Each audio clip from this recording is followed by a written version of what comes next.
सर्वत्र गोविन्दनाम संकीर्तनं गोविन्द गोविन्द। ॐ श्रीमाधवायै नमः। इति श्रीमद्भागवत महापुराणं नवमस्कन्धः अथ एकोनविंशोऽध्यायः। श्रीशुक उवाच स इत्थमाचरन् कामान् त्रैणोपह्नवमात्मनः बुद्ध्वा प्रियायै निर्विन्नो गाथामेतामगायत। शृणु भार्गव्यमुं गाथां मद्विधा चरितां भुवि धीरा यस्यानुशोचन्ति वने ग्रामनिवासिनः। बस्त एको वने कश्चिद् विचिन्वन् प्रियमात्मनः ददर्श कूपे पतितां स्वकर्मवशगामजां। तस्या उद्धरणोपायं बस्तः कामी विचिन्तयन् व्यदत्ततीर्थमुद्धृत्य विशानाग्रेण रोधसी सोत्तीर्य कूपात् शुश्रोणि तमेव चकमे किल। तया वृतं समुद्वीक्ष्य बह्व्यो जाहकान्तकामिनीः पीवानं श्मश्रुलं प्रेष्टं मेवांसं यावकोविदं। स एको जवृषस्तासां बह्वीनां रतिवर्धनः रेमे कामग्रहग्रस्त आत्मानं नावबुध्यत।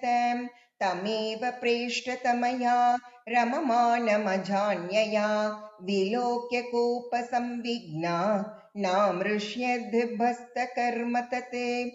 तं दुर्हृतं सुहृद्रूपं कामिनं क्षणसौहृदम् इन्द्रियाराममुत्सृज्य स्वामिनं दुःखिताययो। सोऽपि चानुगतस्त्रैणः कृपणस्तां प्रसादितुं कुर्वन्निडविडाकारं नाशक्नोत् पतिसन्धितुं। तस्यास्तत्र द्विजः कश्चिद् अजास्वां यच्चिनधरुषा लम्भन्तं वृषणं भूयः सन्दधेर्ताय योगवित्।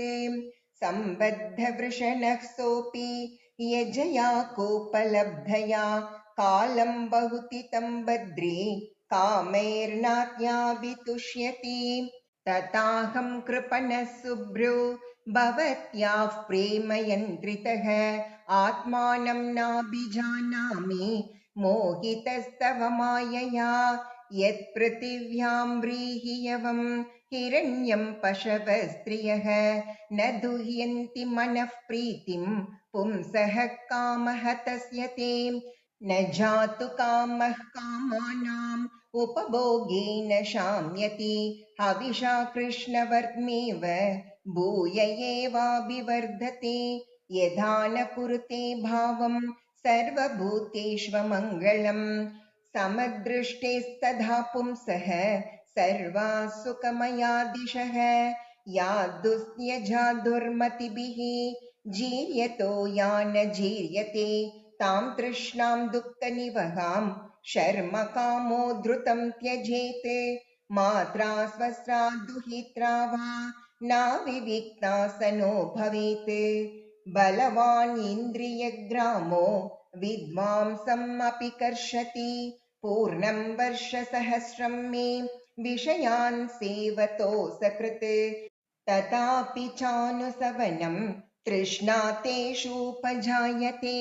तस्मादेतामहं त्यक्त्वा ब्रह्मण्याधाय मानसं निर्द्वन्द्वो निरहङ्कारः चरिष्यामि मृगैर्सह।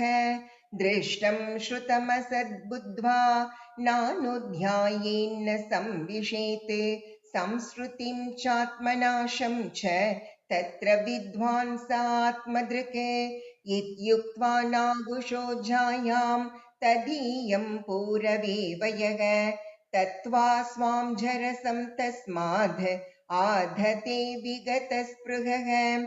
दिशि दक्षिणपूर्वस्यां द्रुह्युं दक्षिणतो यदुं प्रतीच्यां तुर्वसुं चक्र उदीच्यामनुमीश्वरम्।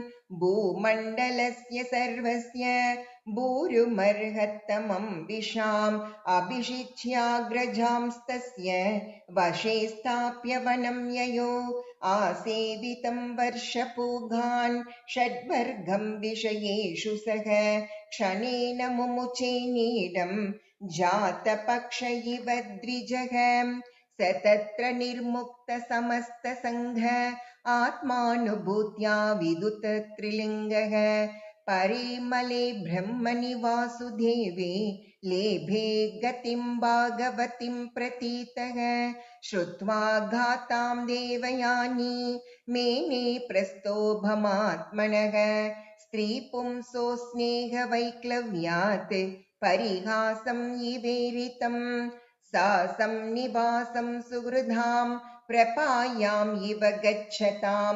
विज्ञायेश्वरतन्त्राणां मायाविरचितं प्रभोः सर्वत्र सङ्गमुत्सृज्य स्वप्नोपम्येन भार्गवी कृष्णे मनः समावेश्य व्यधुनोल्लिङ्गमात्मनः नमस्तुभ्यं भगवते वासुदेवाय वेदसे सर्वभूतादिवासाय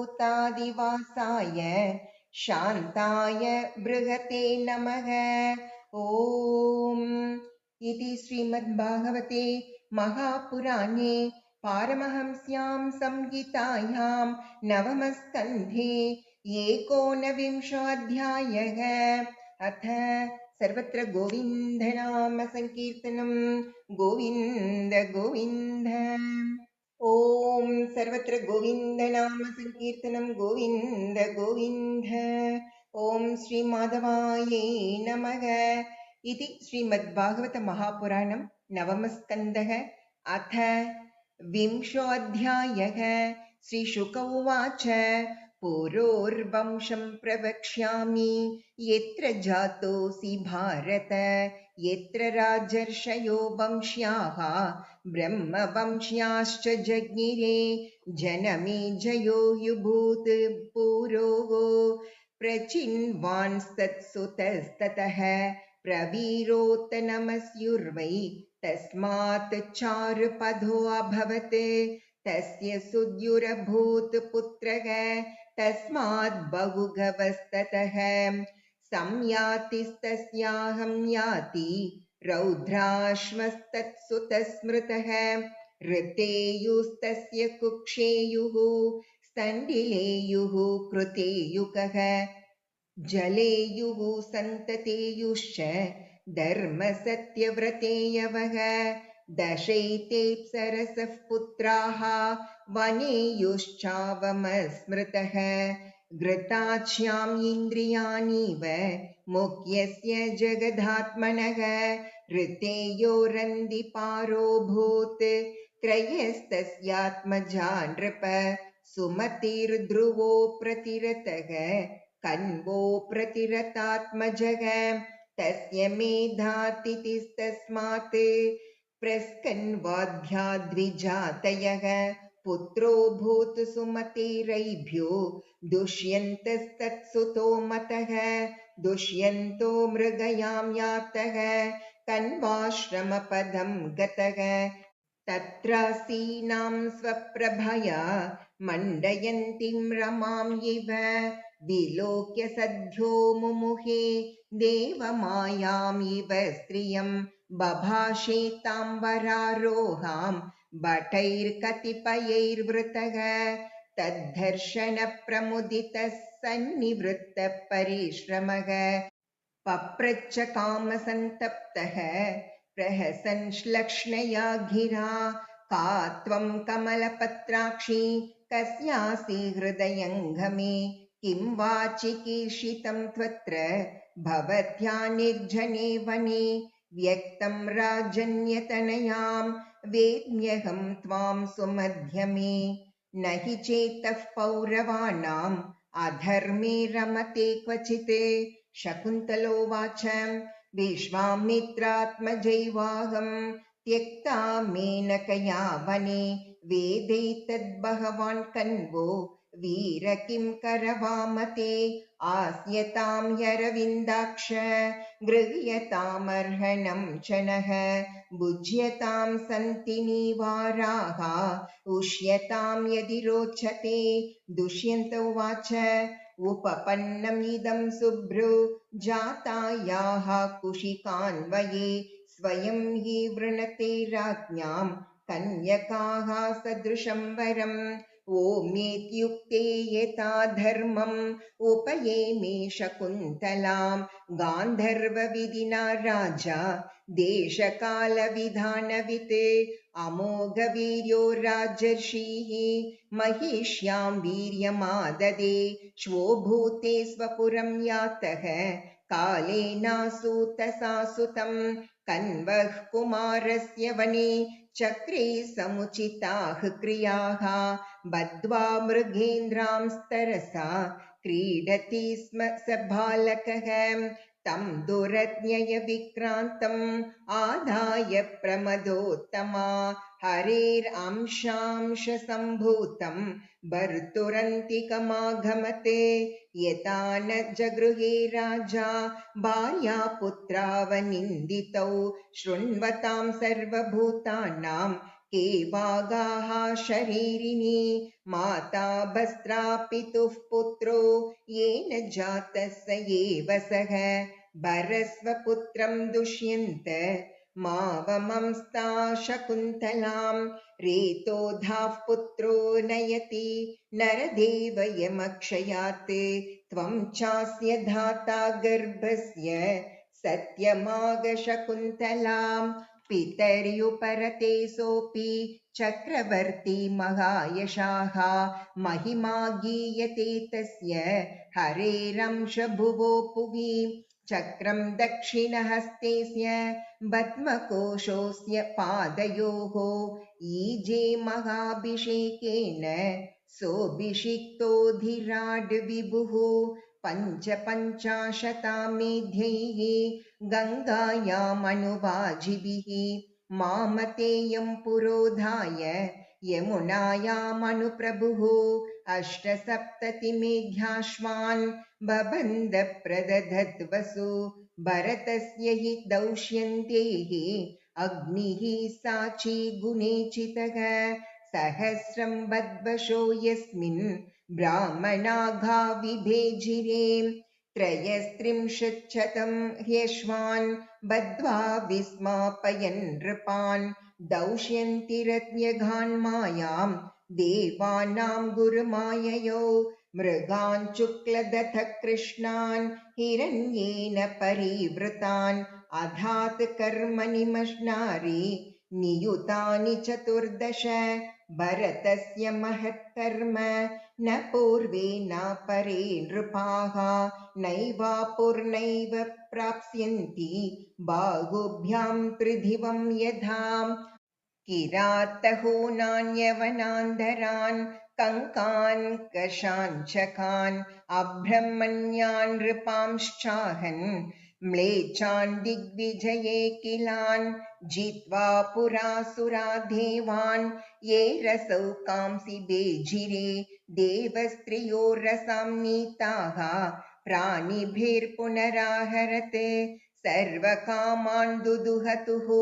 प्रजानां तस्य रोदसी समास्त्रिनवसाहस्रीः दिक्षु चक्रमवर्तयत् स सम्राट् लोकपालाख्यम् ऐश्वर्यमधिराट् श्रियं चक्रं चास्कलितं प्राणान् मृषेत्युपररामः तस्यासन् नृपवैदर्भ्यः पत्न्यस्तिस्रः सुसम्मताः जग्नुस्त्यागभयात् पुत्रान् नानुरूपायितेरिते तस्यैवं वितते वंशे तदर्थं यजत सुतं मरुत्स्तोमेन मरुतो भरद्वाजमुपाददुः अन्तर्वत्न्यां भ्रातृपत्न्यां मैथुनाय बृहस्पतिः प्रवृत्तो वारितो गर्भं शप्त्वा वीर्यमवासृजते तं त्यक्तु कामां ममतां भर्तृत्यागविशङ्कितां नाम निर्वचनं तस्य श्लोकमेनं सुराजगुः मूढे भरद्वाजम् इमं भरद्वाजं बृहस्पति यातौ यदुक्त्वा पितरौ भरद्वाजस्ततस्त्वयं चोद्यमानासुरैर्येवं मत्वा विततमात्मजम् व्यसृजन्मरुतो बिभ्रन् दत्तोऽयं विततेऽन्वये। ॐ इति श्रीमद्भागवते महापुराणे पारमहंस्यां संहितायां नवमस्कन्धे 20ोऽध्यायः। सर्वत्र गोविन्दनाम संकीर्तनं गोविन्द गोविन्द।